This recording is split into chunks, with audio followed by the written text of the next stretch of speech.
ప్రతిరోజు మనం చూస్తున్న సూర్యుడు అతి శక్తిమంతుడు. సకల జీవరాశులకు జీవాన్ని ఇస్తుంది సూర్యుడే.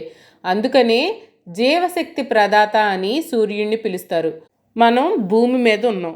భూమి సూర్యుడి చుట్టూ తిరుగుతున్న ఒక గ్రహం. భూమికి సూర్యుడికి మధ్య 9,30,00,000 మైళ్ళ దూరం ఉంది.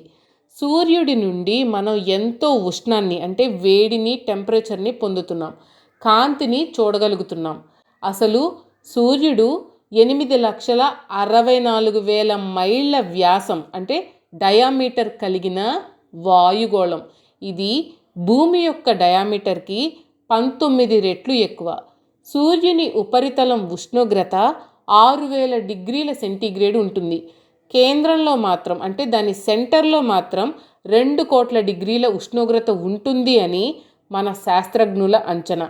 ప్రతి చదరపు గజం చోటు నుండి సెకండుకు 70,000 అశ్వశక్తులకు సమానమైన శక్తి అంటే 70,000 హార్స్ పవర్కు సమానమైన శక్తి ఎప్పుడు విశ్వాంతరాళంలో పోతూ ఉంటుంది. సౌరజ్వాలలు సూర్యుడి ఉపరితలం నుండి గంటకు 25,000 మైళ్ళ వేగంతో లేస్తూ ఉంటాయి. అవి అలా 5 లక్షల మైళ్ళ ఎత్తు వరకు లేస్తూ ఉంటాయని అంచనా. సూర్యుడికి ఇంతటి వెలుగుని ఇస్తున్నది పరమాణు శక్తి అని శాస్త్రజ్ఞులు ఊహించారు. హైడ్రోజన్ బాంబులో 4 హైడ్రోజన్ పరమాణువులు కలిసిపోతున్నాయి. దానితో ఒక హీలియం పరమాణువు ఏర్పడుతుంది. అందువల్ల అమితమైన శక్తి విడుదలవుతుంది. దీనినే సంధానం లేదా ఫ్యూజన్ అని అంటారు. సూర్యునిలో ఇదే జరిగి అమిత శక్తి విడుదలవుతుంది.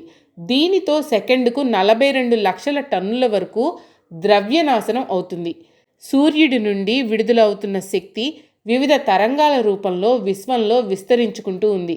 వాటిల్లో గామా కిరణాలు, ఎక్స్ కిరణాలు, అల్ట్రావైలెట్ కిరణాలు, ఇన్ఫ్రారెడ్ తరంగాలు, రేడియో తరంగాలు ఉన్నాయి. సూర్యశక్తి మొత్తంలో 22 లక్షల వంతు మాత్రమే భూవాతావరణం మీద పడుతుంది. అంటే చాలా శక్తి మధ్యలోనే నాశనం అయిపోతుందన్నమాట. ఎంతో కష్టపడితేనే ఇలాంటి వీడియోస్కి కంటెంట్ దొరుకుతుంది. సో ఒక లైక్ కొట్టి మీ ఫ్యామిలీ అండ్ ఫ్రెండ్స్కి షేర్ చేసేయండి. కొత్తవారైతే సబ్స్క్రైబ్ చేసుకొని బెల్ ఐకన్ కూడా యాక్టివేట్ చేయండి. నన్ను ఎంకరేజ్ చేయండి. మరెన్నో మంచి మంచి టాపిక్స్తో మీ ముందుకు వస్తాను. Thank you so much for watching. Bye for now.